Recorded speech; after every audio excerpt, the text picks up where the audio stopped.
Noviembre de 1989. Un inesperado acelerón de la historia provoca el desmoronamiento del ya resquebrajado bloque soviético. La multitud de berlineses que cruza el muro, que hasta entonces separaba los dos estados alemanes, simbolizaría para siempre este acontecimiento. ¿Quién podía imaginar que menos de 2 años después, los ciudadanos una vez más derribarían las estatuas de Lenin en el mismo lugar donde había nacido el comunismo? Este otro símbolo quedará indisolublemente unido a la desintegración de la Unión Soviética. Entre estas dos fechas se había producido una cadena de acontecimientos que algunos calificaron de impredecibles y otros de inevitables.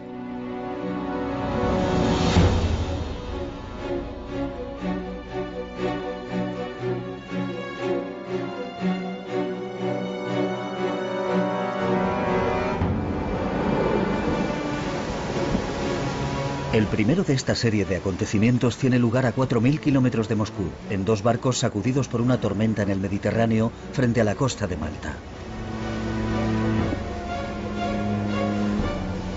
Es la primera reunión entre Mikhail Gorbachev, secretario general del Partido Comunista de la Unión Soviética, y George Bush, recién elegido presidente de los Estados Unidos.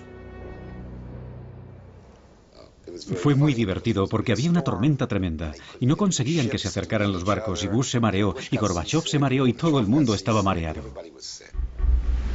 Los dos hombres que intentaban encontrarse en aquel mar enardecido eran los líderes de las 2 grandes superpotencias del planeta. George Bush, presidente de los Estados Unidos desde hacía menos de un año, había sucedido a Ronald Reagan, el hombre que se refería a la Unión Soviética como el imperio del mal y que había llevado el enfrentamiento nuclear con el bloque soviético a un punto crítico. ¿Continuaría Bush con la política de su predecesor? Mikhail Gorbachev había sido el secretario general del PQS desde 1985. Entonces tenía 54 años. Había introducido un espíritu más joven en el liderazgo del partido y había emprendido reformas radicales. En política exterior levantó el telón de acero, permitiendo a países satélites de la URSS como Polonia, Hungría y Checoslovaquia tomar las riendas de sus destinos nacionales. En política interior, inició la democratización del país lanzando 2 conceptos revolucionarios, glasnost y perestroika. Glasnost quiere decir libertad de expresión. Perestroika significa reestructuración de la política económica y del sistema social. La gente pregunta, ¿qué es la perestroika? Pues bien, es hacer nuestro trabajo en serio. En eso consiste la perestroika. Consiste en ayudar a los demás, en trabajar hombro con los demás. Eso es el socialismo. En cuanto Gorbachev dijo ya podéis hablar en voz alta, fue el fin. Después de aquello ya no había forma de detener el proceso ni de volver atrás. Era demasiado tarde. Todo se precipitó desde aquel momento. Pero en 1989 el resultado no era convincente. A pesar de que la sociedad soviética estaba empezando a respirar, se había abolido la censura sobre la prensa, las libertades individuales eran más respetadas y los encarcelamientos arbitrarios habían desaparecido, la vida diaria de los rusos se deterioraba cada día más. Entonces fue cuando tuvo lugar la cumbre de Malta. Gorbachev llegó a esta reunión de Malta en una posición extremadamente debilitada. Tenía un objetivo crucial, conseguir de los americanos el fin de la escalada nuclear. Por razones morales, por supuesto, pero también por razones económicas. Una reducción drástica del gasto militar de su país le permitiría financiar su famosa perestroika y elevar la calidad de vida de su pueblo.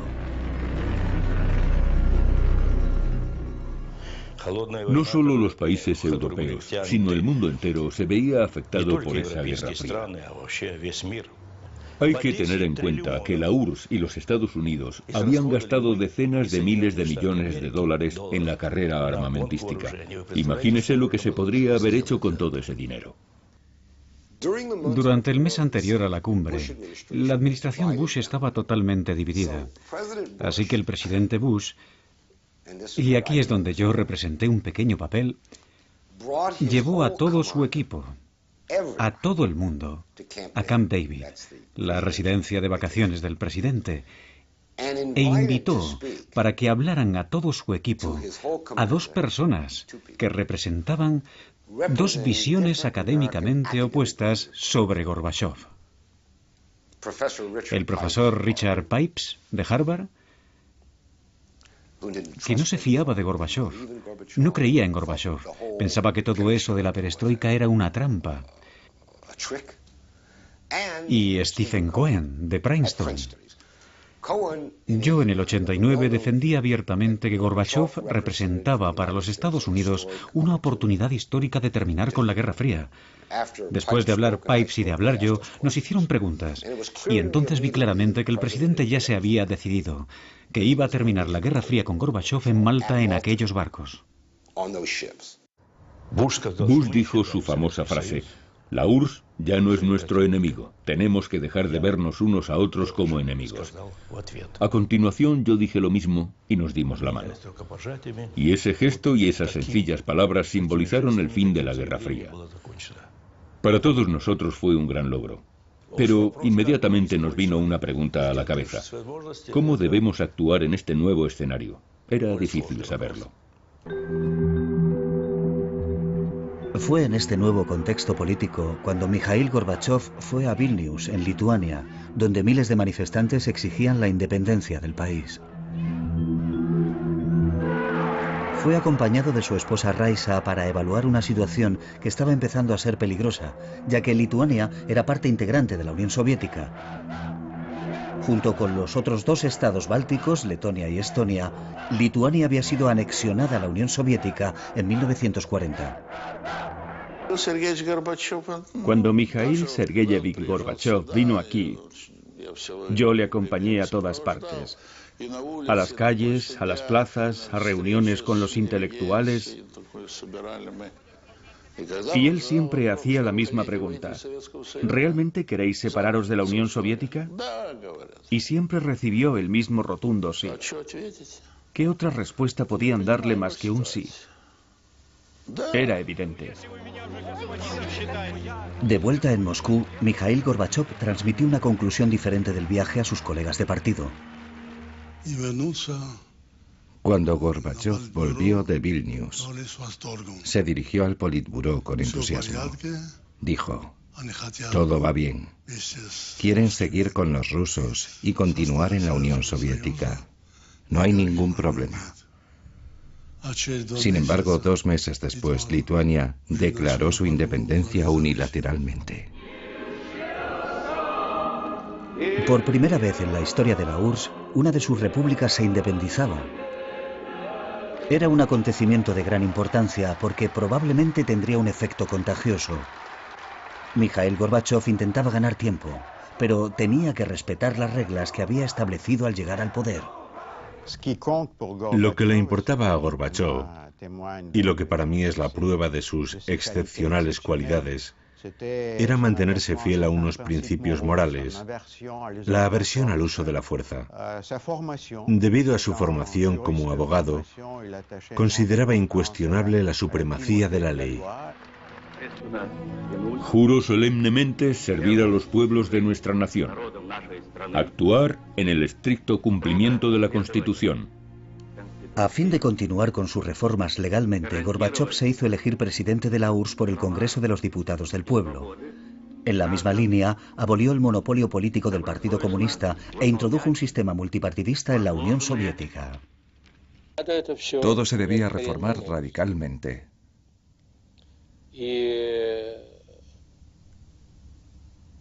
Yo era consciente de eso. Mikhail Sergeyevich Gorbachov pensaba lo mismo, pero él estaba más a favor de hacer mejoras y modificaciones. A menudo me decía: cuidado, Alexander, este partido es un monstruo. Podemos perder el control sobre él en cualquier momento. El sistema estaba llegando al límite, estaba obsoleto. Esto se hacía evidente en el hecho de que mantenía una política autoritaria. El Partido Comunista y el aparato administrativo ejercían un control absoluto. Como ha podido ver, todos los pasos innovadores que di fueron contrarrestados por la nomenclatura. Siempre ocurría lo mismo. En lugar de poner en práctica los cambios e implementar la perestroika, el Partido Comunista no hacía más que obstaculizar el proceso. Había gente que pensaba que solo se podría desmantelar el sistema comunista rompiendo la Unión Soviética. Yo eso no lo entendía y no podía aceptarlo. Yo estaba totalmente convencido de que era mejor construir una unión al estilo de la Unión Europea. Por eso preparé un programa económico para implementarlo en 500 días. Tuve que intervenir sobre este asunto durante los debates parlamentarios para criticar duramente a Yavlinsky y al mismo Gorbachov. Y les dije, ¿cómo vamos a pasar a una economía de mercado en 500 días cuando ni siquiera hemos desarrollado una teoría de la libertad de mercado? ¿Cómo se puede resolver este problema en 500 días? Es una locura.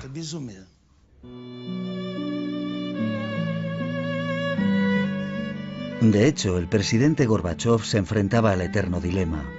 ¿Son compatibles el marxismo y el capitalismo? En otras palabras, ¿se puede aplicar la libertad de mercado dentro de una economía controlada? La perestroika, que había sido concebida para resolver este problema, no tuvo el efecto esperado. Abrir la puerta a la competencia comercial fue un fracaso porque se mantenían los precios fijos y los nuevos productores independientes no estaban interesados en vender con pérdidas. El resultado fue una caída de la producción, estantes vacíos en las tiendas y una escasez general de todo tipo de productos. No hay nada en los mercados ni en las tiendas. Nos pasamos el tiempo de aquí para allá buscando algo que comer. No hay comida de ningún tipo. ¿Cuándo va a acabar con esta situación? Esa no es la clase de pregunta que tiene que hacerle a Mikhail Sergeyevich. Gorbachov ya estaba hablando de la necesidad de liberalizar los precios de productos indispensables 2 meses después de ser elegido. Pero cuando más se acercaba el momento de tomar una decisión, de asumir sus responsabilidades, más se alejaba la pluma del papel. Mikhail Gorbachov aplazaba las decisiones y finalmente renunció a su programa, pero ya era demasiado tarde. El dólar, que circulaba de forma encubierta, se había convertido en la moneda de referencia. El rublo se hundió, la inflación se estaba disparando, aparecieron mendigos en las calles de Moscú, algo nunca visto hasta entonces. Los salarios y las pensiones se dejaron de pagar regularmente. En retrospectiva, 20 años después, Mikhail Gorbachov valora muy negativamente este programa fallido para precipitar el cambio económico. En realidad fue un gran error. Era imposible pasar de un sistema económico a otro en 500 días. Fracasamos. Fue un absoluto fracaso.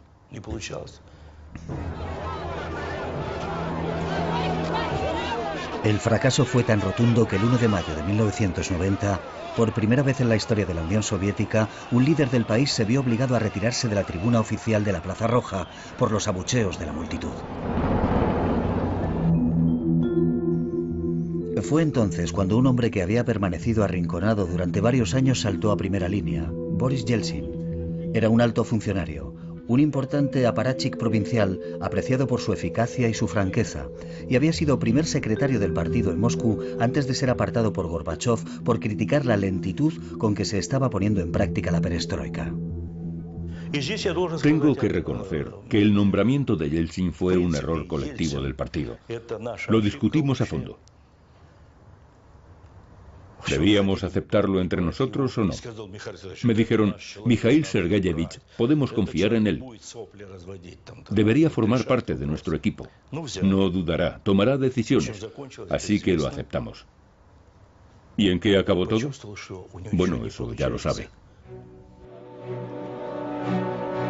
Elegido diputado del pueblo y a la cabeza de los reformadores comunistas, Boris Yeltsin no dejó pasar ni una sola oportunidad de mostrar su hostilidad hacia Gorbachov. En el Parlamento era blanco habitual de sus ataques. Ha llegado el momento de presentar a la sociedad una imagen objetiva de la situación. Eso es lo que Mikhail Gorbachov podría haber hecho. Él fue quien proclamó la perestroika y, por supuesto, sobre él recae la máxima responsabilidad de la crisis que estamos sufriendo. La política exterior de Gorbachov fue tan criticada como los fracasos de la perestroika. Se le acusó de haber capitulado ante las potencias occidentales, no solo por no negociar seriamente la salida de las tropas soviéticas de Alemania Oriental, sino por otra cuestión mucho más importante. La administración Bush, dijo a Mikhail Sergeyevich: todos estamos de acuerdo en que Alemania se debe unificar. Esta cuestión no se puede demorar por más tiempo. Hay que hacerlo, por justicia histórica. Pero ¿qué hacemos con la Alemania unida?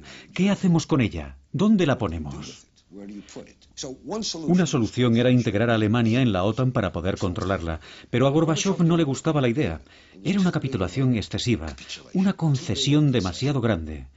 Entonces le ofrecieron a Gorbachov, o él lo pidió, no recuerdo bien, que si Alemania entraba en la OTAN no avanzaría más hacia el este. En otras palabras, la OTAN se acabaría en Alemania, no pasaría de allí. Se le hizo esa promesa a Gorbachov, pero él cometió un error. Confió en los americanos. De hecho, era evidente que los polacos, los húngaros y los checos harían lo que fuera necesario para entrar en la OTAN, extendiendo así los límites de la organización hasta las mismas fronteras de la URSS. Cada vez más debilitado, sin embargo, Gorbachov obtuvo una gran victoria al ser reelegido sin dificultad secretario general en el 28º Congreso del Partido Comunista. Los conservadores habían quedado en minoría, pero de repente, en un gesto espectacular, Boris Yeltsin abandona el Congreso dando un portazo. Nadie más que yo le vio en ese estado. Estaba lívido, profundamente alterado.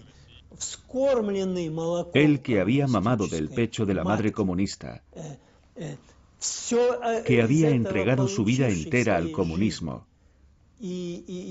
tenía que renunciar a todo aquello.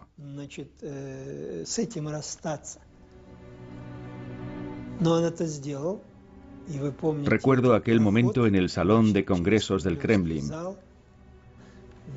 Se le vio de espaldas, alejándose por el pasillo de aquel centro de poder, donde hasta hacía poco había sido implacable, todopoderoso, y ahora no era nada. Pero en realidad, al marcharse así, iba a conseguir un poder en potencia aún mayor. En el otoño de 1990 la situación era esta. Los demócratas habían dado la espalda a Gorbachov por abandonar el programa de los 500 días. Y los comunistas también le habían retirado su apoyo porque pensaban, ¿de qué nos sirves ahora, después de todo lo que nos has hecho? Así que estaba en la cuerda floja. En este vacío, el presidente Gorbachov se ve obligado a elegir. Dado que no es posible llegar a un acuerdo con Yeltsin por razones tanto políticas como personales, se vuelve hacia los comunistas, aunque estos le culpan de haber acabado con el monopolio de su partido. Ese otoño forma con ellos un equipo de hombres fuertes. Nombra a Boris Pugo ministro del Interior, a Dmitry Yasov ministro de Defensa y a Vladimir Kryuchov director del KGB. Pero además hace nuevas concesiones a la línea dura, nombrando a Gennady Yanayev vicepresidente y a Valentín Pavlov primer ministro. Este cambio de dirección fue tan radical que su más fiel compañero de armas, Eduard Shevardnadze, presentó la dimisión. Esto es la llegada de la dictadura y lo declaro con toda solemnidad. Nadie sabe lo que será esta dictadura, ni quién será el dictador, ni cuáles serán sus prácticas. Pero tengo que decir esto. Presento mi renuncia. Y lo hago como un gesto de protesta contra esta dictadura. Gracias.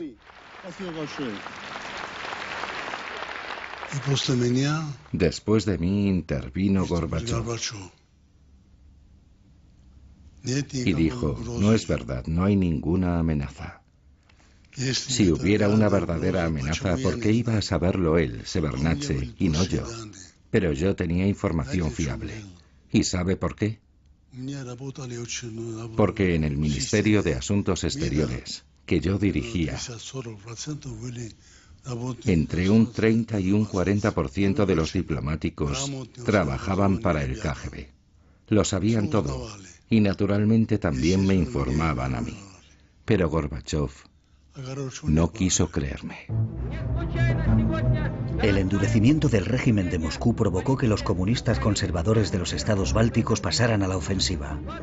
Se lanzaron a las calles de Vilnius y Riga para exigir que sus países permanecieran en el bloque soviético. Y chocaron con los independentistas. La tensión crecía. Hubo concentraciones de 100.000, 150.000 personas. No se veía dónde terminaba la multitud. Llegaban más allá del horizonte. Altos funcionarios me llamaron a Moscú y me dijeron: le ofrecemos todos los medios que necesite para suprimir este movimiento. Yo les dije: no quiero esos medios, no pienso hacerlo. Entonces no hubo más ofertas. En Vilnius se estaba gestando un golpe de Estado. Las fuerzas especiales estaban preparadas. Con una orden de Moscú se pondrían en marcha. Delante de mí, el presidente Gorbachov llamó a Yasov, el ministro de Defensa, y le dijo: ¿cuánto tiempo va a durar esto? ¿Por qué no puede controlar a ese puñado de nacionalistas?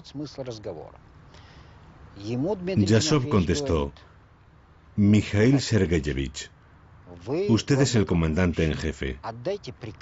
Deme la orden por escrito y mañana no solo habrá dejado de existir esa torre de televisión, sino que no habrá nada en su lugar. Y Gorbachov dijo: ¿es que no le basta mi palabra? En realidad nadie quería que cayera sobre sus espaldas el derramamiento de sangre.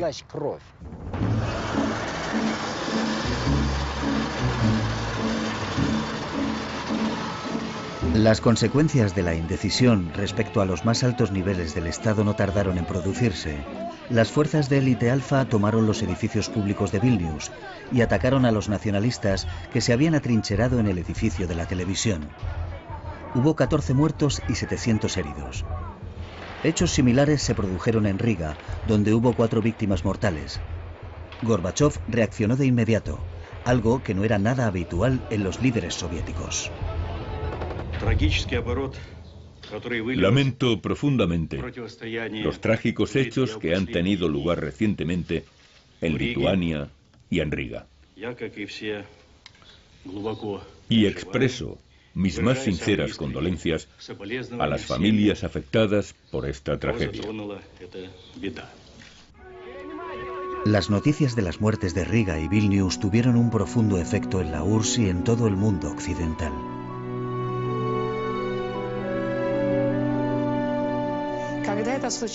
Después de estos hechos, Occidente y sobre todo los Estados Unidos estaban preocupados.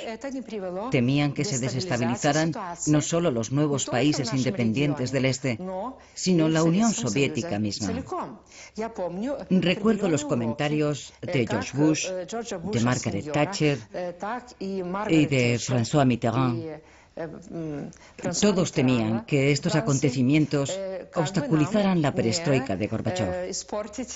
Realmente apreciaban a Gorbachov, siempre y cuando hiciera realidad sus esperanzas de democratización de la Unión Soviética.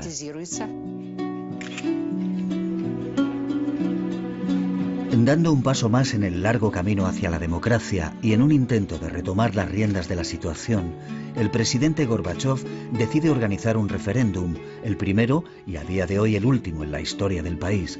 Se preguntó a la población si se debía reformar la URSS con un nuevo tratado a definir en el futuro.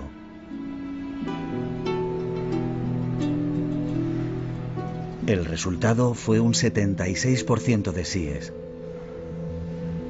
El mismo día se celebró otro referéndum solamente en Rusia. Un 70% de los votantes se declararon a favor de establecer el cargo de presidente de Rusia y que fuese elegido por sufragio universal.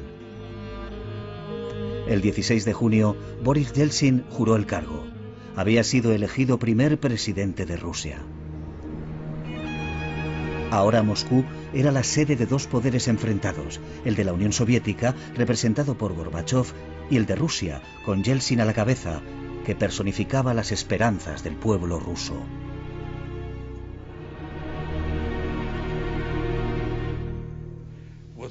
Si había contradicciones entre Gorbachov y Yeltsin, no eran muy profundas. Lo que les impulsaba a los dos era la lucha por el poder, la lucha por el puesto del número uno. De eso se trataba en realidad. Y eso era sobre todo lo que los enfrentaba. Tengo que decir que esos dos hombres amaban tanto el poder que si Yeltsin se hubiera convertido en secretario general del partido, este habría salido fortalecido. Esa es la paradoja. En este pulso, Gorbachov cargaba con el lastre de sus resultados económicos. Si quería sacar al país del agujero económico que se le acusaba de haber causado, no tenía más opción que volverse hacia Occidente. Necesitaba conseguir ayuda financiera a gran escala y se hizo invitar a Londres a la cumbre del G7, los países más industrializados del mundo. Se dijeron palabras amables, y entonces él hizo una petición sorprendente. Dijo, he hecho todo lo que me pidieron. Me dijeron que invitara a expertos y lo hice. Me enviaron expertos americanos. Me pidieron que liberalizara los precios y lo hice. Me pidieron que liberalizara los mercados y lo hice. Pero ahora estoy con el agua al cuello, y si no me ayudan va a ser un desastre. Pero lo más sorprendente fue la reacción de Mayor, el inglés, que presidía la reunión. Le felicitó y le despidió, y a continuación nos reunió para hablar del asunto. Para mi sorpresa, Mayor dijo, sí, es verdad, hay que ayudar a Gorbachov, pero el futuro es incierto y no podemos atarnos las manos. Tenemos que guardar algo de munición para sus sucesores. Fue sorprendente, quizá por la forma de expresarlo, ya que era reconocer abiertamente la idea de que Gorbachov iba a caer.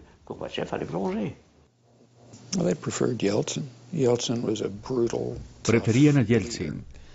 Yeltsin era un líder duro y brutal, claramente opuesto a la democracia, que para ellos podía mantener a Rusia controlada. Gorbachov estaba avanzando en una dirección que podía haber intentado llevar a Rusia hacia la democracia, la socialdemocracia, hacia la independencia en un sentido que a Occidente no le gustaba.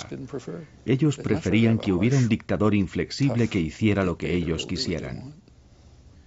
Si el G7 hubiera dado a Gorbachov un gran paquete de ayuda económica, financiera y crediticia, no habría habido ningún intento de golpe.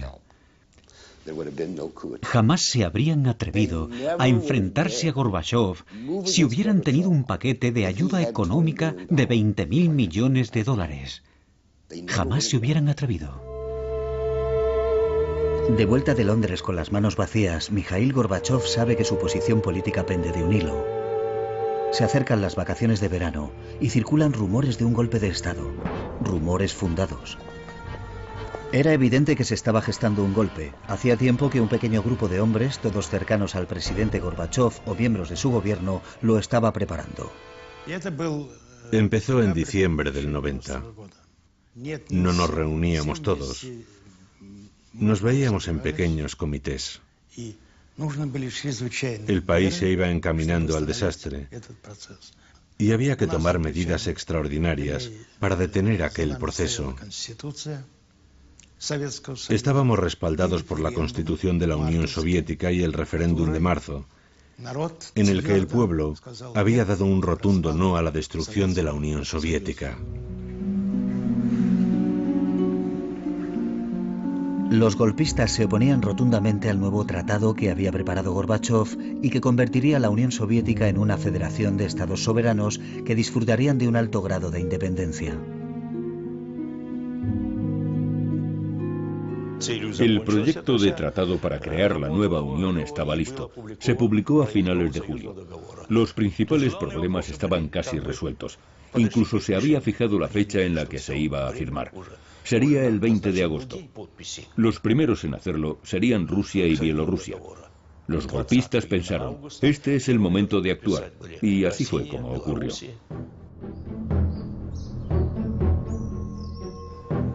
El 18 de agosto, mientras Mikhail Gorbachov, su esposa Raisa y su familia descansaban en la residencia presidencial de Crimea, ocurrió un hecho preocupante. El Ministerio de Defensa cortó la electricidad y el teléfono de la residencia presidencial. Los militares me dijeron que habían recibido la orden. Así fue como ocurrió. Y abandonaron la residencia. Mientras tanto, cruceros de la Armada Soviética patrullaban abiertamente a lo largo de la costa. La idea era crear una sensación de tensión en la residencia. Después de unas horas, una delegación de ministros y miembros del partido irrumpió en la residencia del presidente Gorbachov. Sin más preámbulo, le exigieron que declarase el estado de emergencia en el país, lo que de hecho justificaría el golpe de Estado. Gorbachov respondió reafirmando los principios constitucionales. Es muy sencillo. Les dije a los golpistas, muy bien, reunid al Congreso del Pueblo. Entonces podréis expresaros ante ellos. Y yo haré lo mismo. Después tomaremos la decisión que sea necesaria. Y me dijeron, en ese caso, firme su renuncia. Y me negué. Me resistí a ceder ante los golpistas y a darles mi apoyo. Ellos querían que los apoyara. Así fue como sucedió realmente.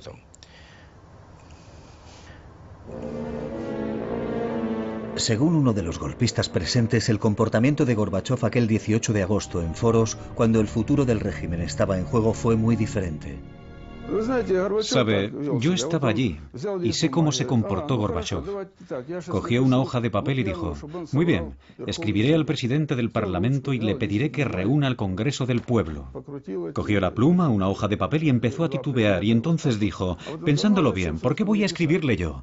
Vosotros estáis aquí, id a decirle al presidente que reúna al Congreso. Otro asistente vio un apoyo tácito al golpe en la reacción de Gorbachov.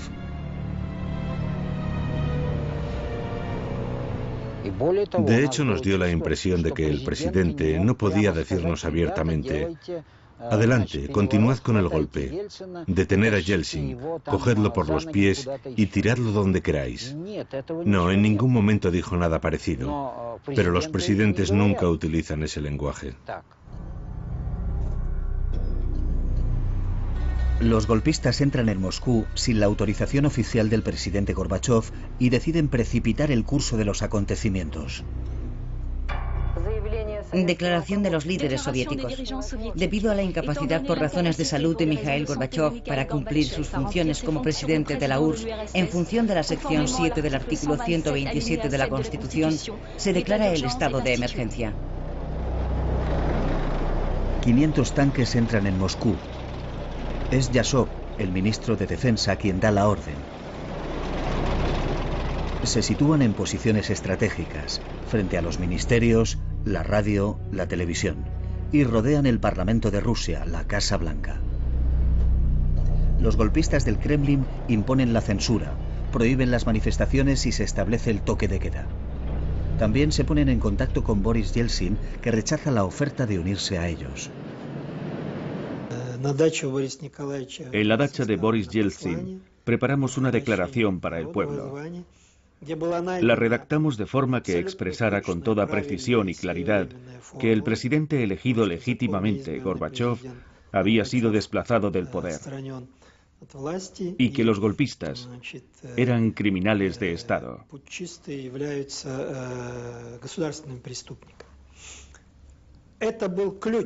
Aquella fue la clave de lo que ocurrió en los 3 días siguientes. Esa única frase. Era una declaración dirigida tanto a la comunidad internacional como al pueblo de nuestra nación.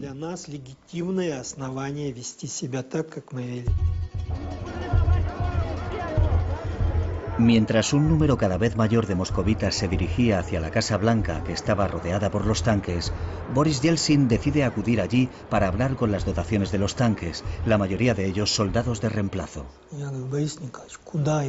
Yo le dije, ni se le ocurra, Boris Nikolayevich, no lo haga. No sabemos qué piensan hacer. No sabemos quién puede estar emboscado en un tejado o en un balcón. No puede hacerlo. Él se volvió y dijo, dame el texto de la declaración. Yo seguí intentando convencerle para que cambiara de idea. Pero 5 o 6 minutos después, Yeltsin se había subido encima de un tanque y varios de nosotros subimos con él. Dado que no tengo acceso a la televisión ni a la radio, voy a leer esto. A los ciudadanos de Rusia. La noche del 18 al 19 de agosto de 1991, el presidente electo, según la ley, fue apartado del poder. Por ello tenemos que declarar a ese supuesto comité fuera de la ley.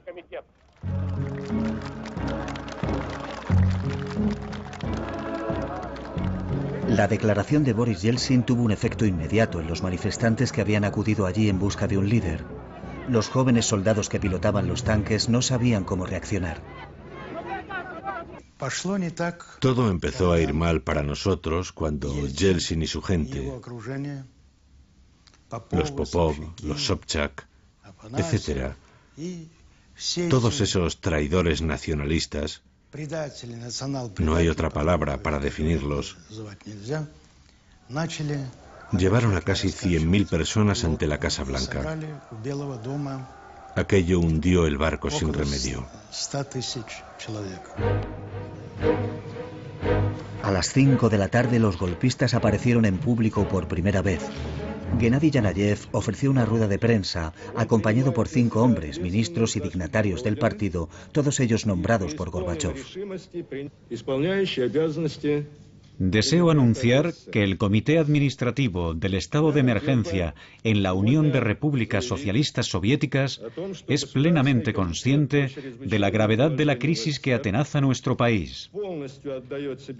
Debido a la incapacidad de Mikhail Gorbachov por razones de salud para desempeñar sus funciones como presidente de la Unión de Repúblicas Socialistas Soviéticas, yo asumiré temporalmente las funciones de presidente.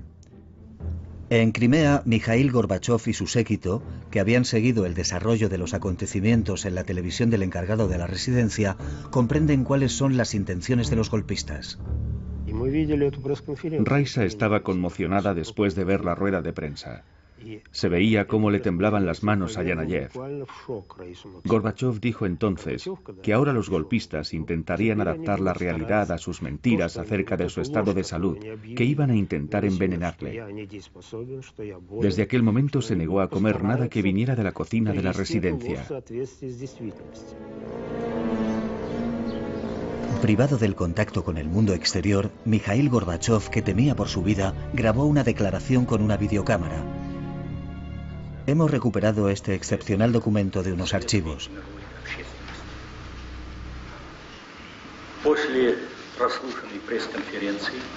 Después de la conferencia de prensa del Comité del Estado de Emergencia, ofrecida por el camarada Yanayev, he comprendido que se ha desinformado al pueblo ruso y a los países extranjeros. Declaro que todo lo que se ha dicho sobre mi salud es falso. Esta mentira ha servido para efectuar un ataque contra la Constitución. Se está impidiendo al presidente electo realizar sus funciones. No solo eso. La residencia de Crimea, donde estoy pasando mis vacaciones, está rodeada por soldados. Estoy detenido.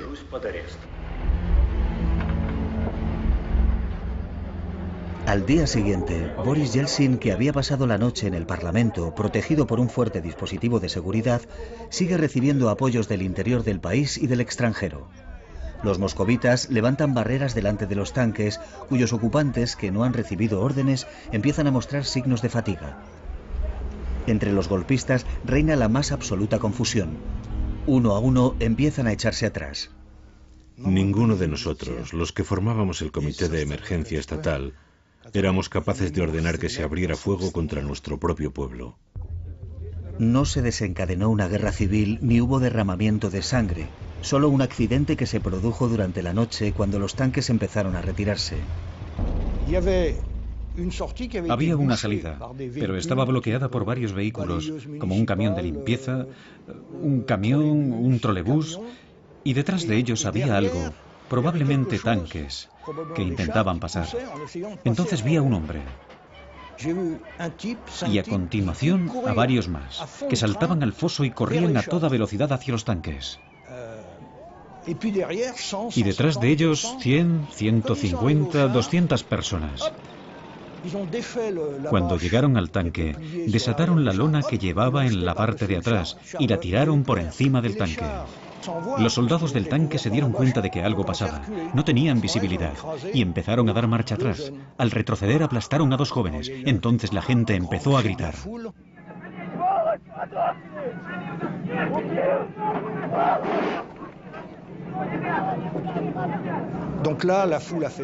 Los soldados salieron del tanque, pero nadie les agredió.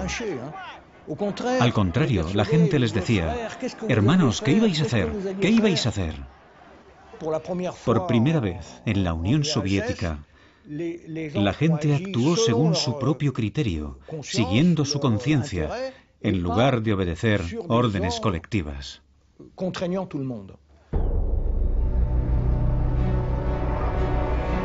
La mañana del 21 de agosto se levantó el estado de emergencia. Los golpistas se rindieron. Los tanques regresaron a sus acuartelamientos en medio de la celebración popular. Había llegado el momento de llevar a Gorbachov de vuelta a Moscú. Presos del pánico, los golpistas habían decidido enviar a Vladimir Khrushchev y a otros a Crimea. Pensaban que si se mantenían cerca de Gorbachov podrían evitar las consecuencias del conflicto que habían provocado. Al enterarse, Yeltsin, que temía una posible maniobra en su contra, decide enviar a su vicepresidente, Rutskoy, para que sea él quien traiga de vuelta a Gorbachov. Así será Yeltsin quien aparezca como el salvador de Gorbachov ante la opinión pública. Acto seguido, Yeltsin informa de su iniciativa a las embajadas occidentales en Moscú. Yo estaba en contacto permanente con la embajada francesa y me informaron de que iba a despegar ese avión. Entonces le dije al embajador: meta a alguien en ese avión, meta a alguien en ese avión. Ese alguien fue un diplomático francés que hablaba ruso con fluidez. Se unió a Rutskoy y a su equipo, y el avión aterrizó 2 horas después en Crimea. De inmediato fueron a la residencia de Gorbachov.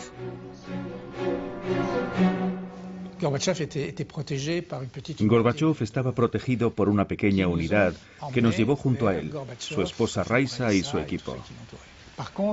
Pero los golpistas ya estaban por todas partes. Yo le dije que nosotros estábamos a favor de lo que había hecho y que estábamos allí para llevarle de vuelta a Moscú, lo que fue un alivio para él. Era su esposa la que estaba muy afectada, daba pena verla. Rutskoy les dijo: hemos venido a liberarles. El problema era que Khrushchev y los golpistas seguían allí, y ellos también querían llevarse al presidente Gorbachov en su propio avión a Moscú.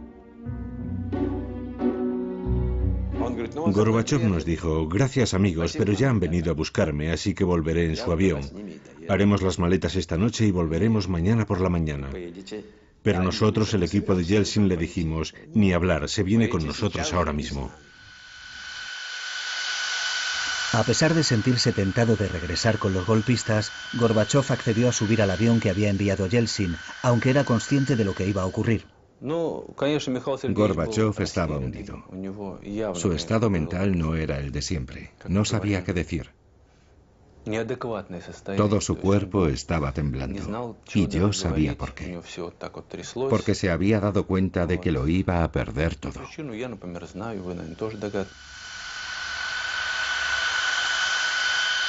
Una nutrida delegación de partidarios de Yeltsin, el auténtico triunfador del golpe, recibió al presidente Gorbachov en el aeropuerto de Moscú. Él mantuvo la compostura.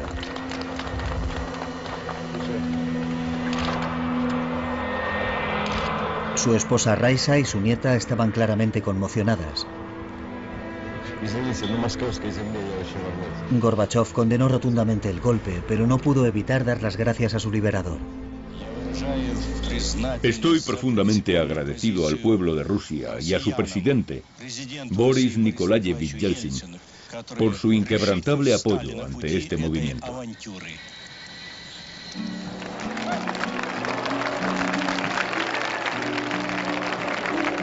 Ahora, Mikhail Gorbachev está a merced de Boris Yeltsin, que se presenta a sí mismo como el salvador de la perestroika y de la democracia. Y ante el Congreso de los Diputados del Pueblo no tarda en darle a su rival el golpe de gracia. Muestra el texto de un decreto que suspende las actividades del Partido Comunista, argumentando que no se ha podido determinar el papel exacto que ha jugado el equipo de Gorbachev en el golpe. Uno de los diputados llega aún más lejos. Dado el papel que el Partido Comunista ha protagonizado en el golpe, ¿está de acuerdo en que debería ser disuelto y considerarlo como una organización criminal?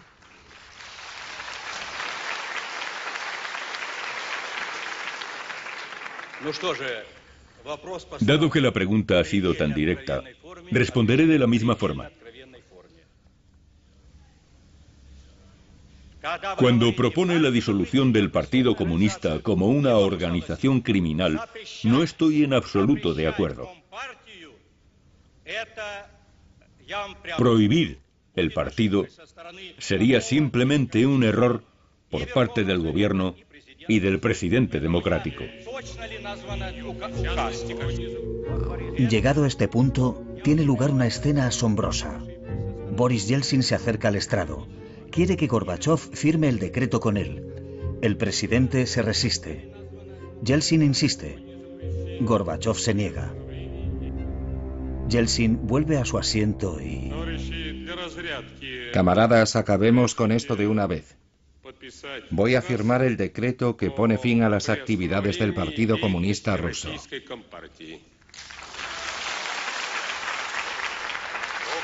El decreto está firmado.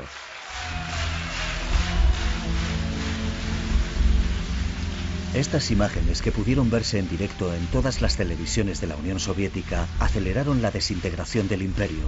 Durante las semanas siguientes, el gobierno soviético reconoció la independencia de los estados bálticos, Georgia, Armenia, Ucrania y Bielorrusia.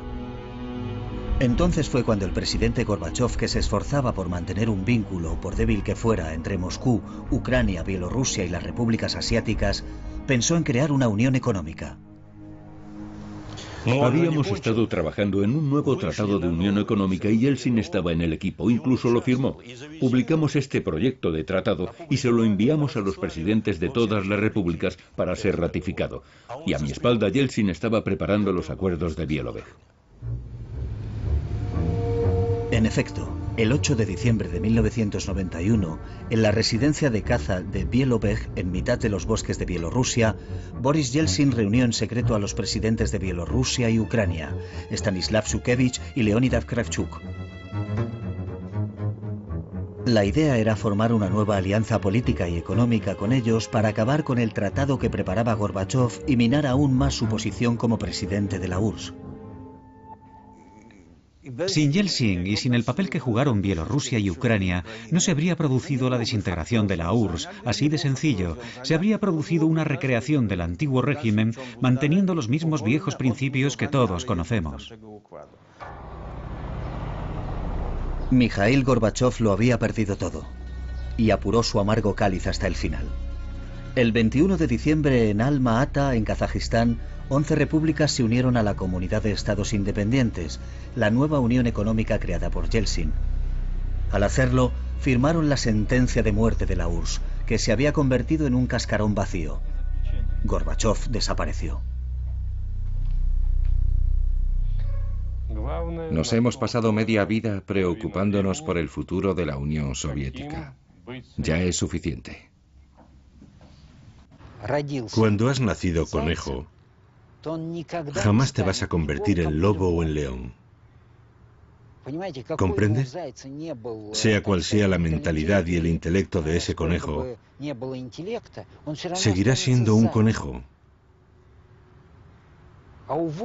Puede que un lobo o un león no sean tan inteligentes, pero en una fracción de segundo te pueden arrancar el cuello de una dentellada. Eso da una idea de la relación entre Yeltsin y Gorbachev. Es cierto. Yeltsin era un hombre muy capaz. Su único problema es que bebía. Si ibas a verle antes del mediodía, hablaba contigo normalmente.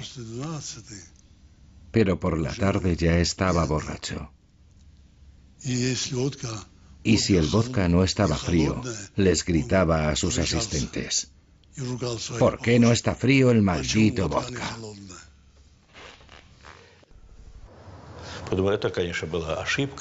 Yeltsin era un hombre inteligente y valiente. Incluso tenía buenas ideas. Pero era un aventurero.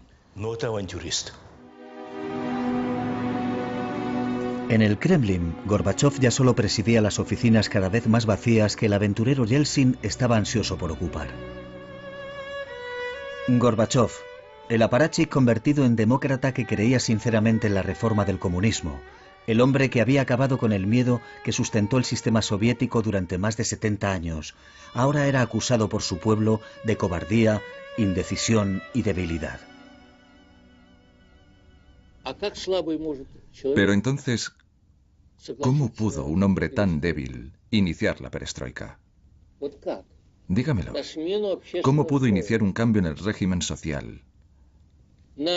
La glasnost, la democratización de la vida parlamentaria, el fin de la Guerra Fría, el fin de la represión política, el fin de la represión religiosa. ¿Cómo? Dígamelo. ¿Se da cuenta de la maraña de contradicciones en la que estábamos sumidos entonces? El 25 de diciembre de 1991 a las 7 de la tarde, abandonado por todos, Gorbachov leyó su carta de renuncia.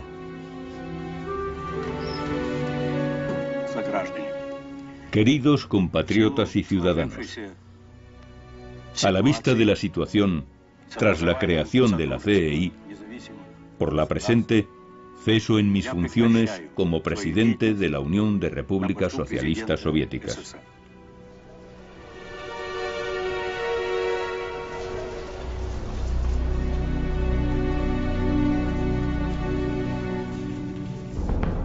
La firma de Mikhail Gorbachov al pie de su carta de renuncia aún no se había secado cuando, no muy lejos, en el Kremlin, se arriaba la bandera de la URSS. Había ondeado durante 74 años sobre el mayor imperio del siglo XX.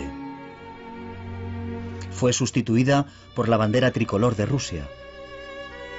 Una nueva era comenzaba con promesas de democracia, desarme global y respeto por los derechos humanos. El tiempo ha pasado y ya sabemos qué ha sido de esas promesas.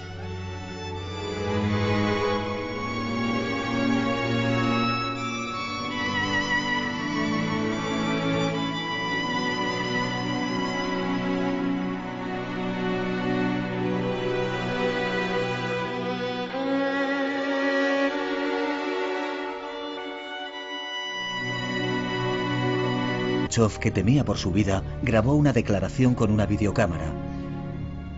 Hemos recuperado este excepcional documento de unos archivos.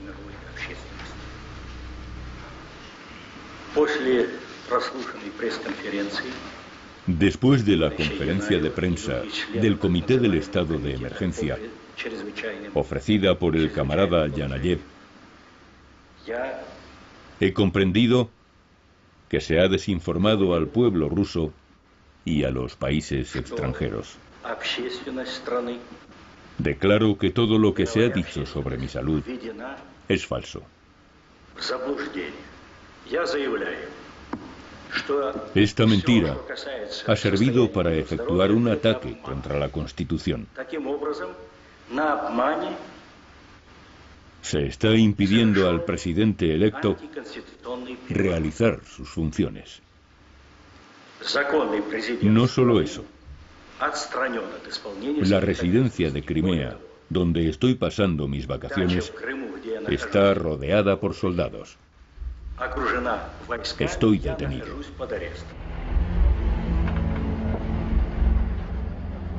Al día siguiente, Boris Yeltsin, que había pasado la noche en el Parlamento, protegido por un fuerte dispositivo de seguridad, sigue recibiendo apoyos del interior del país y del extranjero. Los moscovitas levantan barreras delante de los tanques, cuyos ocupantes, que no han recibido órdenes, empiezan a mostrar signos de fatiga. Entre los golpistas reina la más absoluta confusión. Uno a uno empiezan a echarse atrás. Ninguno de nosotros, los que formábamos el Comité de Emergencia Estatal, éramos capaces de ordenar que se abriera fuego contra nuestro propio pueblo. No se desencadenó una guerra civil ni hubo derramamiento de sangre, solo un accidente que se produjo durante la noche cuando los tanques empezaron a retirarse. Había una salida, pero estaba bloqueada por varios vehículos, como un camión de limpieza, un camión, un trolebús, y detrás de ellos había algo, probablemente tanques, que intentaban pasar. Entonces vi a un hombre. Y a continuación a varios más, que saltaban al foso y corrían a toda velocidad hacia los tanques. Y detrás de ellos 100, 150, 200 personas. Cuando llegaron al tanque, desataron la lona que llevaba en la parte de atrás y la tiraron por encima del tanque. Los soldados del tanque se dieron cuenta de que algo pasaba. No tenían visibilidad y empezaron a dar marcha atrás. Al retroceder aplastaron a 2 jóvenes. Entonces la gente empezó a gritar.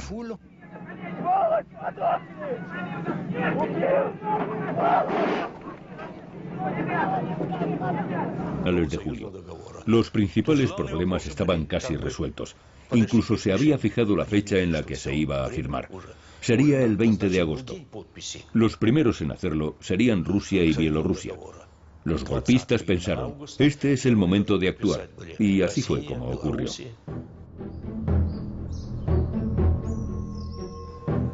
El 18 de agosto, mientras Mikhail Gorbachov, su esposa Raisa y su familia descansaban en la residencia presidencial de Crimea, ocurrió un hecho preocupante. El Ministerio de Defensa cortó la electricidad y el teléfono de la residencia presidencial. Los militares me dijeron que habían recibido la orden.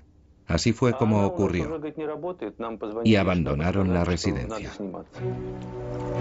Mientras tanto, cruceros de la Armada Soviética patrullaban abiertamente a lo largo de la costa. La idea era crear una sensación de tensión en la residencia. Después de unas horas, una delegación de ministros y miembros del partido irrumpió en la residencia del presidente Gorbachov. Sin más preámbulo, le exigieron que declarase el estado de emergencia en el país, lo que de hecho justificaría el golpe de Estado. Gorbachov respondió reafirmando los principios constitucionales. Es muy sencillo. Les dije a los golpistas, muy bien, reunid al Congreso del Pueblo.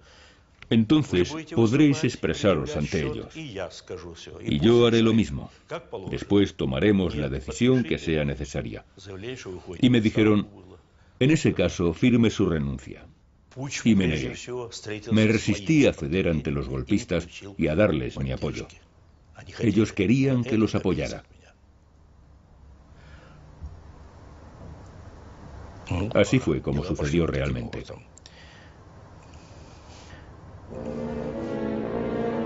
Según uno de los golpistas presentes, el comportamiento de Gorbachov aquel 18 de agosto en foros, cuando el futuro del régimen estaba en juego, fue muy diferente.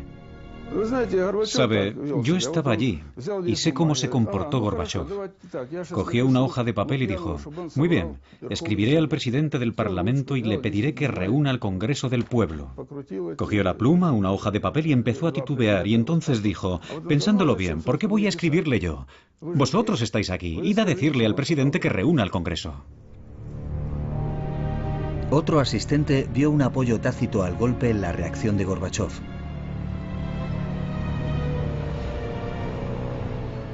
De hecho, nos dio la impresión de que el presidente no podía decirnos abiertamente, adelante, continuad con el golpe, detener a Yeltsin, cogedlo por los pies y tiradlo donde queráis. No, en ningún... Se estaba poniendo en práctica la perestroika.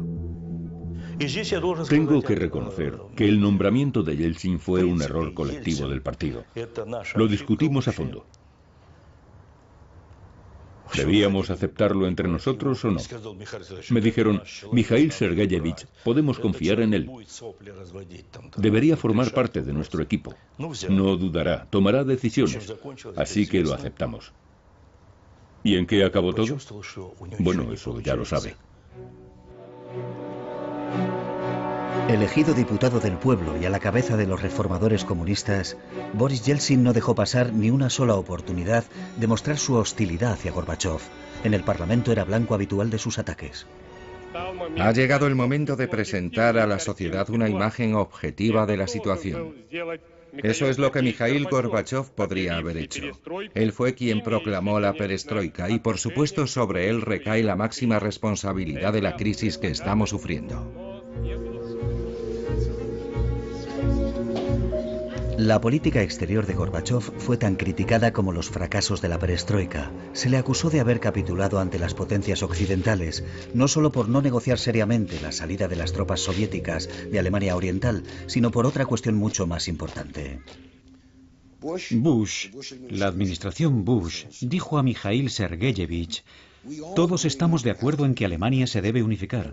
Esta cuestión no se puede demorar por más tiempo. Hay que hacerlo, por justicia histórica. Pero ¿qué hacemos con la Alemania unida? ¿Qué hacemos con ella? ¿Dónde la ponemos? Una solución era integrar a Alemania en la OTAN para poder controlarla, pero a Gorbachov no le gustaba la idea. Era una capitulación excesiva, una concesión demasiado grande. Entonces le ofrecieron a Gorbachov, o él lo pidió, no recuerdo bien, que si Alemania entraba en la OTAN no avanzaría más hacia el este. En otras palabras, la OTAN se acabaría en Alemania, no pasaría de allí. Se le hizo esa promesa a Gorbachov, pero él cometió un error. Confió en los americanos. De hecho, era evidente que los polacos, los húngaros y los checos harían lo que fuera necesario para entrar en la OTAN, extendiendo así los límites de la organización hasta las mismas fronteras de la URSS. Cada vez más debilitado, sin embargo, Gorbachov obtuvo una gran victoria al ser reelegido sin dificultad secretario general en el 28º Congreso del Partido Comunista. Los conservadores habían quedado en minoría, pero de repente, en un gesto espectacular, Boris Yeltsin abandona el Congreso dando un portazo. Nadie más que yo le vio en ese estado. Estaba lívido, profundamente alterado. Él que había mamado del pecho de la madre comunista, que había entregado su vida. Mal para nosotros cuando Yeltsin y su gente, los Popov, los Sobchak, etc., todos esos traidores nacionalistas, no hay otra palabra para definirlos, llevaron a casi 100.000 personas ante la Casa Blanca. Aquello hundió el barco sin remedio. A las 5 de la tarde los golpistas aparecieron en público por primera vez. Gennady Yanayev ofreció una rueda de prensa, acompañado por 5 hombres, ministros y dignatarios del partido, todos ellos nombrados por Gorbachov. Deseo anunciar que el Comité Administrativo del Estado de Emergencia en la Unión de Repúblicas Socialistas Soviéticas es plenamente consciente de la gravedad de la crisis que atenaza nuestro país. Debido a la incapacidad de Mikhail Gorbachov por razones de salud para desempeñar sus funciones como presidente de la Unión de Repúblicas Socialistas Soviéticas, yo asumiré temporalmente las funciones de presidente. En Crimea, Mikhail Gorbachov y su séquito, que habían seguido el desarrollo de los acontecimientos en la televisión del encargado de la residencia, comprenden cuáles son las intenciones de los golpistas. Raisa estaba conmocionada después de ver la rueda de prensa. Se veía cómo le temblaban las manos a Yanayev. Gorbachov dijo entonces que ahora los golpistas intentarían adaptar la realidad a sus mentiras acerca de su estado de salud, que iban a intentar envenenarle. Desde aquel momento se negó a comer nada que viniera de la cocina de la residencia. Privado del contacto con el mundo exterior, Mikhail Gorbachov, que temía por su vida, grabó una declaración con una videocámara. Hemos recuperado este excepcional documento de unos archivos.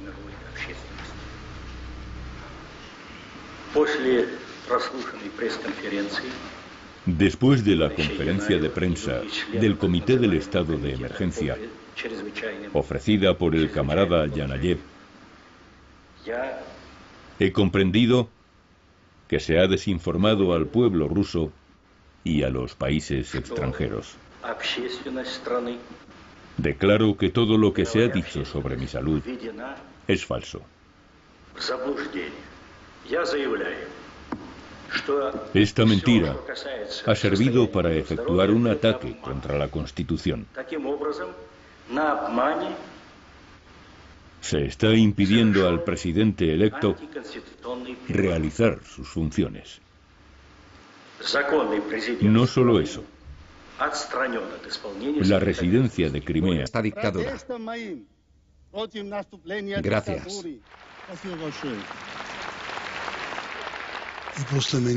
Después de mí intervino Gorbachov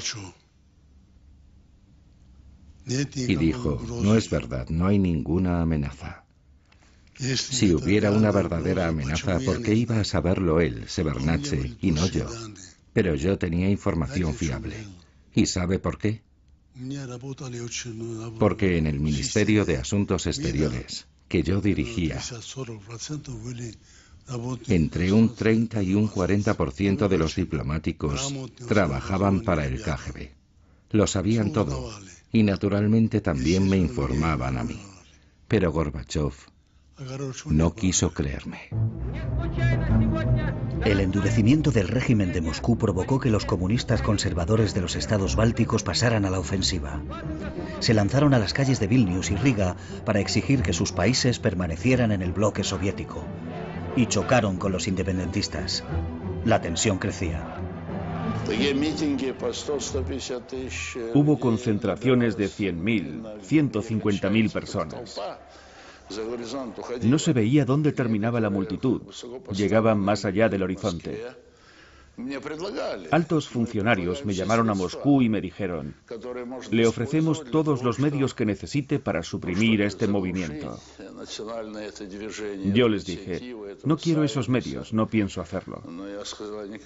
Entonces no hubo más ofertas. En Vilnius se estaba gestando un golpe de Estado. Las fuerzas especiales estaban preparadas. Con una orden de Moscú se pondrían en marcha. Delante de mí, el presidente Gorbachov llamó a Yasov, el ministro de Defensa, y le dijo, ¿cuánto tiempo va a durar esto? ¿Por qué no puede controlar a ese puñado de nacionalistas? Yasov contestó, Mikhail Sergeyevich, usted es el comandante en jefe. Deme la orden por escrito y mañana no solo habrá dejado de existir esa torre de televisión, sino que no habrá nada en su lugar.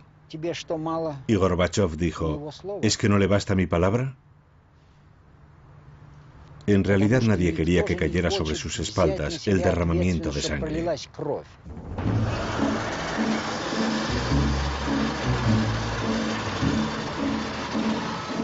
Las consecuencias de la indecisión respecto a los más altos niveles del Estado no tardaron en producirse. Las fuerzas de élite alfa tomaron los edificios públicos de Vilnius y atacaron a los nacionalistas que se habían atrincherado en el edificio de la televisión. Hubo 14 muertos y 700 heridos. Era una declaración dirigida tanto a la comunidad internacional como al pueblo de nuestra nación.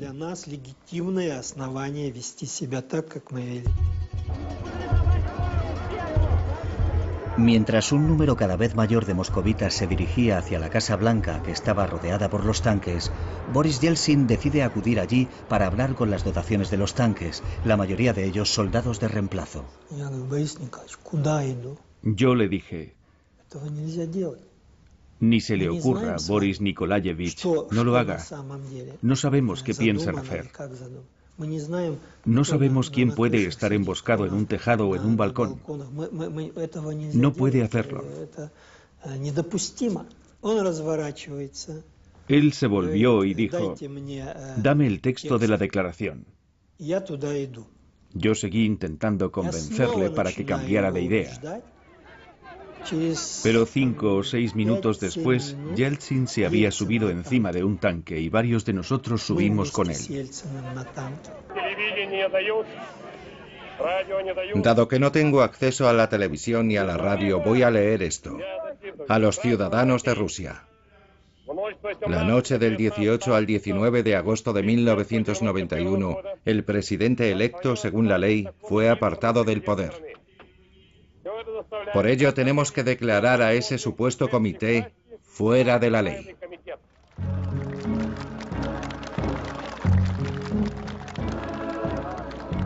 La declaración de Boris Yeltsin tuvo un efecto inmediato en los manifestantes que habían acudido allí en busca de un líder. Los jóvenes soldados que pilotaban los tanques no sabían cómo reaccionar. Todo empezó a ir mal para nosotros cuando Yeltsin y su gente, los Popov, los Sobchak, etc., todos esos traidores nacionalistas, no hay otra palabra para definirlos, llevaron a casi 100.000 personas ante la Casa Blanca. Aquello hundió el barco sin remedio. A las 5 de la tarde los golpistas aparecieron en público por primera vez. Gennady Yanayev ofreció una rueda de prensa, acompañado por 5 hombres, ministros y dignatarios del partido, todos ellos nombrados por Gorbachov. Deseo anunciar que el Comité Administrativo del Estado de Emergencia en la Unión de Repúblicas Socialistas Soviéticas es plenamente consciente de la gravedad de la crisis que atenaza nuestro país. Debido a la incapacidad de Mikhail Gorbachov por razones de salud para desempeñar... Gorbachov dijo entonces que ahora los golpistas intentarían adaptar la realidad a sus mentiras acerca de su estado de salud, que iban a intentar envenenarle. Desde aquel momento se negó a comer nada que viniera de la cocina de la residencia. Privado del contacto con el mundo exterior, Mikhail Gorbachov, que temía por su vida, grabó una declaración con una videocámara. Hemos recuperado este excepcional documento de unos archivos.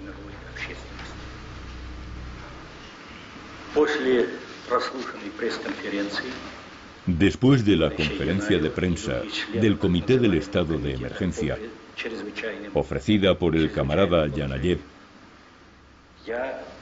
he comprendido que se ha desinformado al pueblo ruso y a los países extranjeros. Declaro que todo lo que se ha dicho sobre mi salud es falso. Esta mentira ha servido para efectuar un ataque contra la Constitución. Se está impidiendo al presidente electo realizar sus funciones. No solo eso.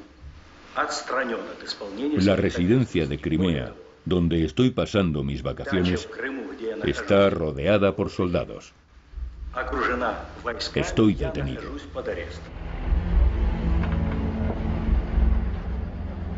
Al día siguiente, Boris Yeltsin, que había pasado la noche en el Parlamento, protegido por un fuerte dispositivo de seguridad, sigue recibiendo apoyos del interior del país y del extranjero. Los moscovitas levantan barreras delante de los tanques, cuyos ocupantes, que no han recibido órdenes, empiezan a mostrar signos de fatiga. Entre los golpistas reina la más absoluta confusión. Uno a uno empiezan a echarse atrás. Ninguno de nosotros, los que formábamos el Comité de Emergencia Estatal, éramos capaces de ordenar que se abriera fuego contra nuestro propio pueblo. No se desencadenó una guerra civil ni hubo derramamiento de sangre, solo un accidente que se produjo durante la noche cuando los tanques empezaron a retirarse. Había una salida, pero estaba bloqueada por varios vehículos, como un camión de limpieza, un camión, un trolebús, y detrás de ellos había algo, probablemente tanques, que intentaban pasar. Entonces vi a un hombre. Y a continuación a varios más, que saltaban al foso y corrían a toda velocidad hacia los tanques. Y detrás de ellos 100, 150, 200 personas. Cuando llegaron al tanque, desataron... Nos veíamos en pequeños comités. El país se iba encaminando al desastre y había que tomar medidas extraordinarias para detener aquel proceso. Estábamos respaldados por la Constitución de la Unión Soviética y el referéndum de marzo, en el que el pueblo había dado un rotundo no a la destrucción de la Unión Soviética. Los golpistas se oponían rotundamente al nuevo tratado que había preparado Gorbachov y que convertiría a la Unión Soviética en una federación de estados soberanos que disfrutarían de un alto grado de independencia. El proyecto de tratado para crear la nueva Unión estaba listo. Se publicó a finales de julio. Los principales problemas estaban casi resueltos. Incluso se había fijado la fecha en la que se iba a firmar. Sería el 20 de agosto. Los primeros en hacerlo serían Rusia y Bielorrusia. Los golpistas pensaron, este es el momento de actuar. Y así fue como ocurrió.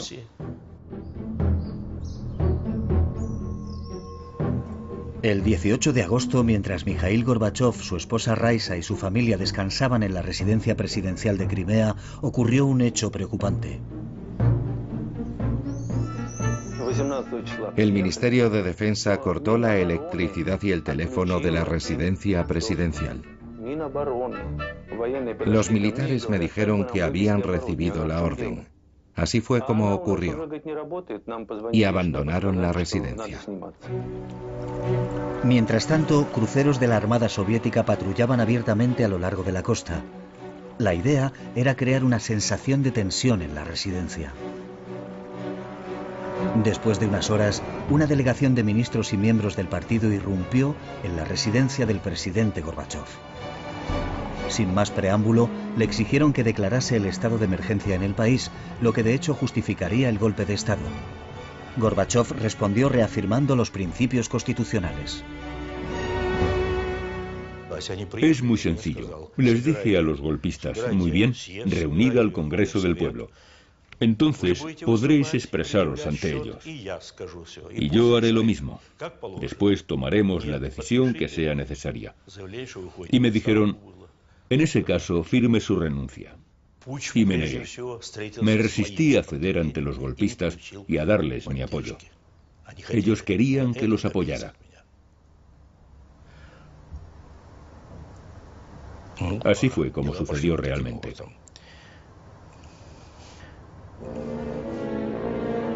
Según uno de los golpistas presentes, el comportamiento de Gorbachov aquel 18 de agosto en Zubida grabó una declaración con una videocámara. Hemos recuperado este excepcional documento de unos archivos.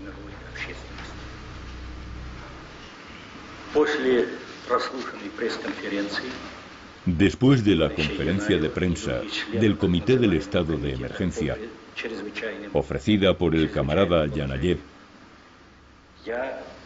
he comprendido que se ha desinformado al pueblo ruso y a los países extranjeros. Declaro que todo lo que se ha dicho sobre mi salud es falso. Esta mentira ha servido para efectuar un ataque contra la Constitución. Se está impidiendo al presidente electo realizar sus funciones. No solo eso. La residencia de Crimea, donde estoy pasando mis vacaciones, está rodeada por soldados. Estoy detenido.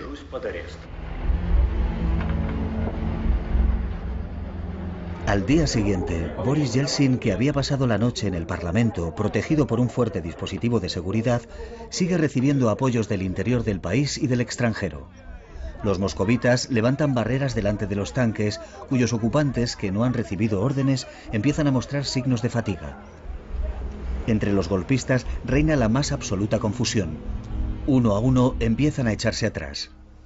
Ninguno de nosotros, los que formábamos el Comité de Emergencia Estatal, éramos capaces de ordenar que se abriera fuego contra nuestro propio pueblo.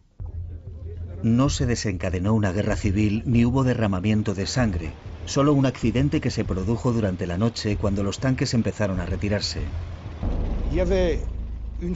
Había una salida, pero estaba bloqueada por varios vehículos, como un camión de limpieza, un camión, un trolebús, y detrás de ellos había algo, probablemente tanques, que intentaban pasar.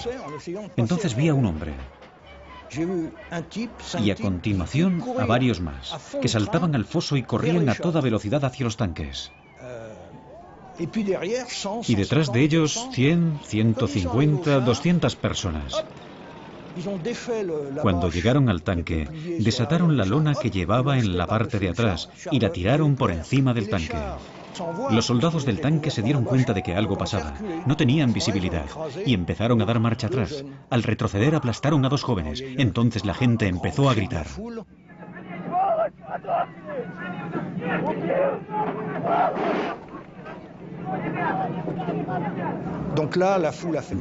El resultado no era convincente.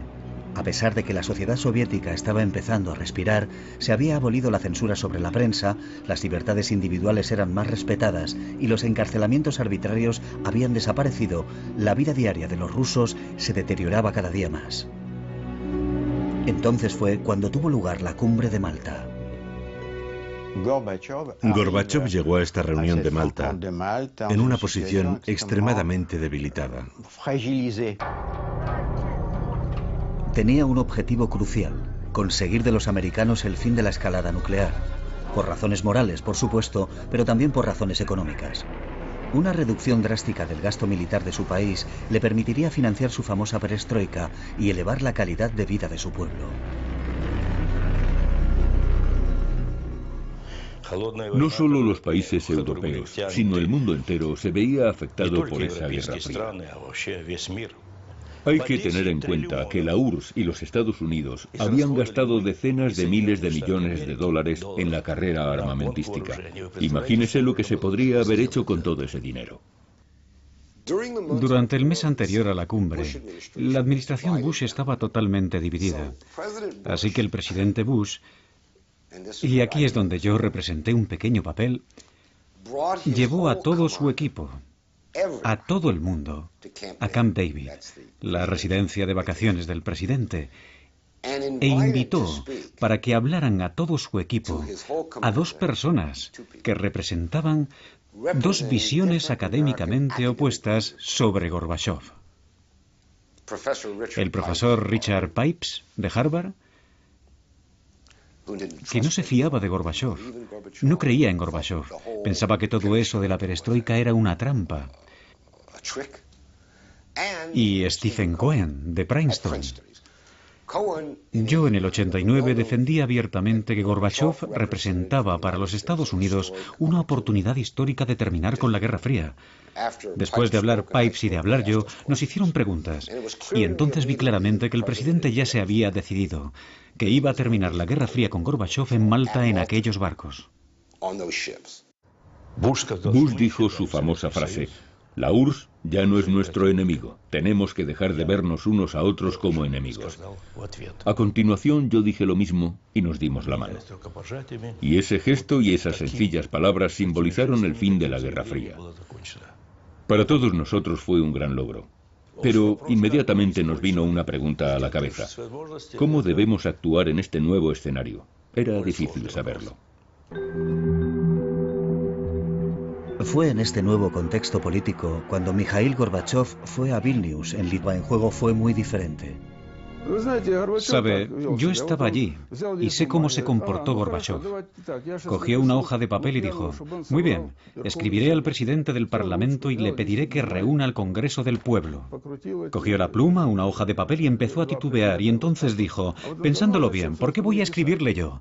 Vosotros estáis aquí, id a decirle al presidente que reúna al Congreso. Otro asistente vio un apoyo tácito al golpe en la reacción de Gorbachov.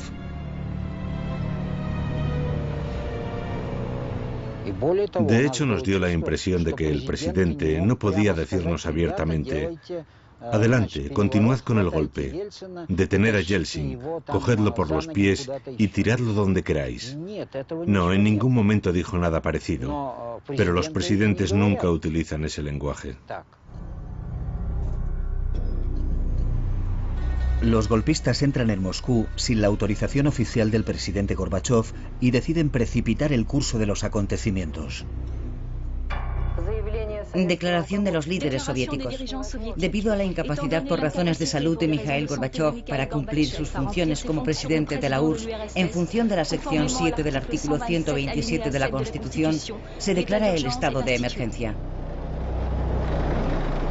500 tanques entran en Moscú.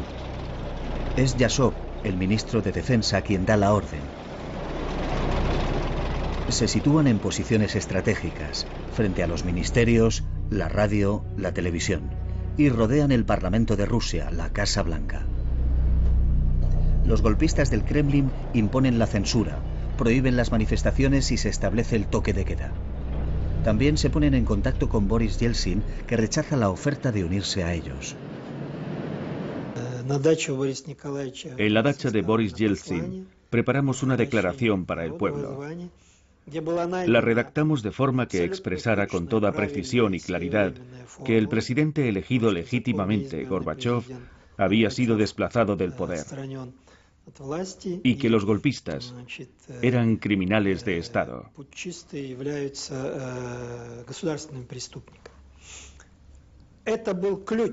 Aquella fue la clave de lo que ocurrió en los 3 días siguientes. Esa única frase. Era una declaración dirigida tanto a la comunidad internacional como al pueblo de nuestra nación.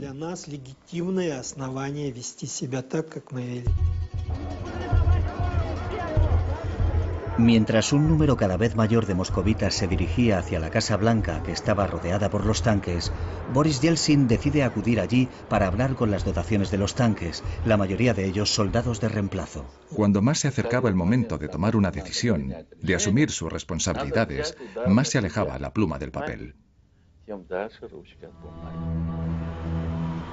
Mikhail Gorbachov aplazaba las decisiones y finalmente renunció a su programa, pero ya era demasiado tarde. El dólar, que circulaba de forma encubierta, se había convertido en la moneda de referencia. El rublo se hundió, la inflación se estaba disparando, aparecieron mendigos en las calles de Moscú, algo nunca visto hasta entonces. Los salarios y las pensiones se dejaron de pagar regularmente. En retrospectiva, 20 años después, Mikhail Gorbachov valora muy negativamente este programa fallido para precipitar el cambio económico. En realidad fue un gran error. Era imposible pasar de un sistema económico a otro en 500 días. Fracasamos. Fue un absoluto fracaso.